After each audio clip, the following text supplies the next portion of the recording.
इसम ज़मीर यानी कि ये इसम की जगह पर इस्तेमाल होता है। एडजेक्टिव और एडवर्ब में कोई भी फ़र्क नहीं होता, यानी हाल और जो हम। अस्सलाम वालेकुम एवरीवन, आज का ये लेक्चर है उर्दू ग्रामर का लेसन नंबर 4 और पार्ट 2 है। हमने फ़र्स्ट लेक्चर में अपने इसम, फ़ेल, हर्फ और सिफ़ के बारे में बात की थी।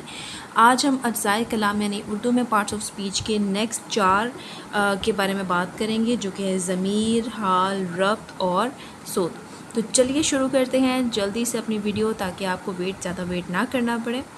तो सबसे पहले हम बात करते हैं इसम ज़मीर की। हमने अपने प्रीवियस लेक्चर्स में देखा था इसम फ़ेल, हर्फ और जो है सिफ़ के बारे में, कि हम उसको किस तरीके से उर्दू ग्रामर में यूज़ कर सकते हैं। अभी जो है वो हम इसम ज़मीर के बारे में बात करेंगे, यानी इंग्लिश में इसे कहते हैं प्रोनाउन और उर्दू में कहते हैं इसम ज़मीर। ऐसा लफ्ज़ है जो किसी इसम की जगह इस्तेमाल हो।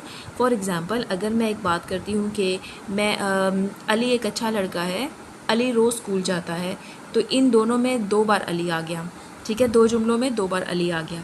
तो हम नाम की रेपुटेशन से बचने के लिए उसकी जगह जो लफ्ज़ इस्तेमाल करते हैं उसे इसम ज़मीर यानी कि प्रोनाउन कहते हैं। यहाँ पे मैं आपको इसकी कुछ मिसालें दे देती हूँ। जैसे अहमद मेरा दोस्त है, वो बहुत अच्छा है। अगर यहाँ पर मैं बोलूँ अहमद मेरा दोस्त है और अहमद बहुत अच्छा है, तो ये थोड़ा सा अजीब लगेगा, इसलिए हम यहाँ पर बोलेंगे अहमद मेरा दोस्त है, वो बहुत अच्छा है। अब जो लफ्ज़ वो है यहाँ पर प्रोनाउन है, इसम ज़मीर है। ये किताब मेरी है और वो तुम्हारी है, ठीक है, तो वो का लफ्ज़ फिर इसम ज़मीर में आ जाता है। हम स्कूल जाते हैं, इस लफ्ज़ में, इस जुमले में हम जो है वो इसम ज़मीर है। मैं खेल रहा हूँ, इस जुमले में मैं लफ्ज़ जो है वो इसम ज़मीर है। ये तोहफ़ा तुम्हारे लिए है, ये लफ्ज़ जो है वो इसम ज़मीर है। अब हम बात करते हैं हाल यानी कि एडवर्ब की। हाल और एडजेक्टिव में कोई भी फ़र्क नहीं है, एडजेक्टिव और एडवर्ब में कोई भी फ़र्क नहीं होता, यानी हाल और जो हमने अपना पिछला पढ़ा था सिफ़्त में कोई ज़्यादा फ़र्क नहीं होता है, ठीक है। वो लफ्ज़ जो फ़ेल या सिफ़्त की किस कैफ़ियत को बयान करे, हम इसके अंदर भी वही करते हैं, लेकिन इसको थोड़ा सा बढ़ा देते हैं, उसकी खूबसूरती को, उसकी जो है वो बुराई को, अच्छाई को थोड़ा सा हम इसको बढ़ा के बात करते हैं, ठीक है।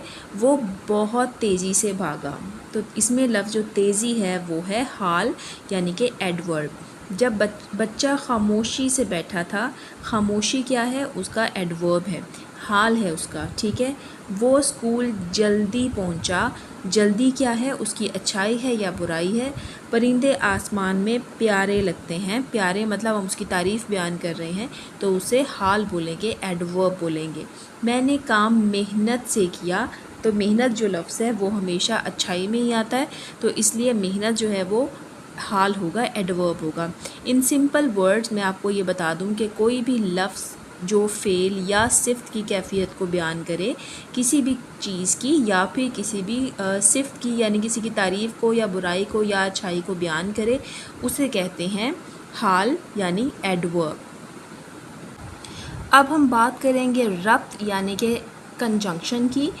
उर्दू में इसे रब्त और इंग्लिश में कंजंक्शन बोलते हैं।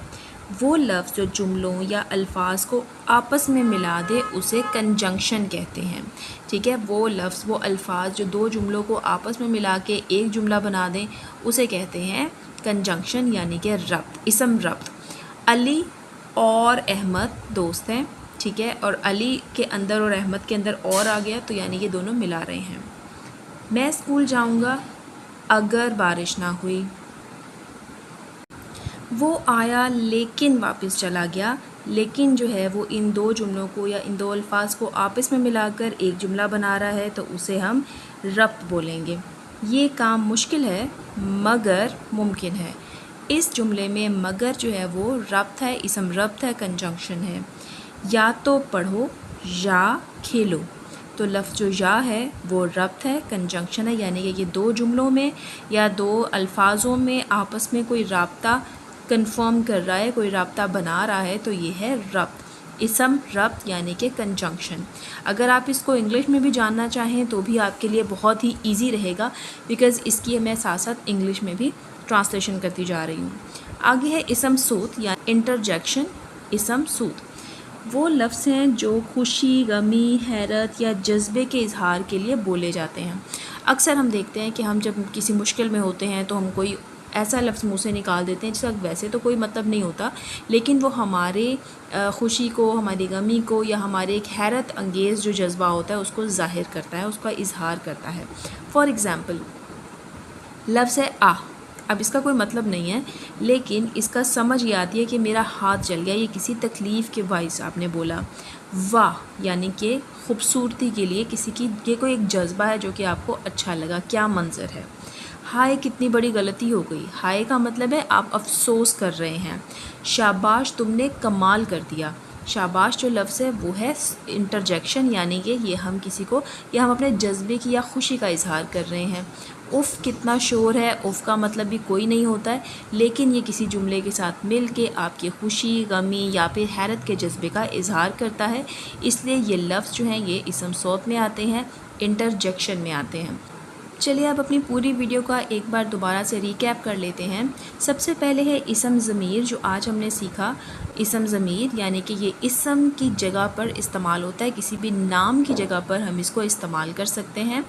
और आगे है हाल यानी कि एडवर्ब, ये किसी की खूबी को या बुराई को बढ़ा के बयान करता है। रब्त है, कंजंक्शन है, यानी कि ये दो जुमलों में या दो अल्फाजों में राब्ता कायम करने का लफ्ज़ है। ठीक है, आगे है सोत यानी इंटरजेक्शन, जो किसी भी खुशी, गमे या हैरत के जज्बे को ज़ाहिर करता है, उसका इजहार करता है। तो गाइज़ ये थे हमने 2 चैप्टर्स में हमने अपने पार्ट्स ऑफ स्पीच यानी कि उर्दू के अज्ज़ाए कलाम को मुकम्मल किया। आई होप आपको ये वीडियोस अच्छी लगी होंगी और काफ़ी इन्फॉर्मेटिव होंगी। इस तरह की मज़ीद ईजी टिप्स देखने के लिए और इस तरह की मज़ीद ईजी वीडियोस देखने के लिए चैनल को सब्सक्राइब करना ना भूलें। मिलते हैं अगले हफ्ते एक नई वीडियो के साथ, देखते हैं कौन सा टॉपिक होगा।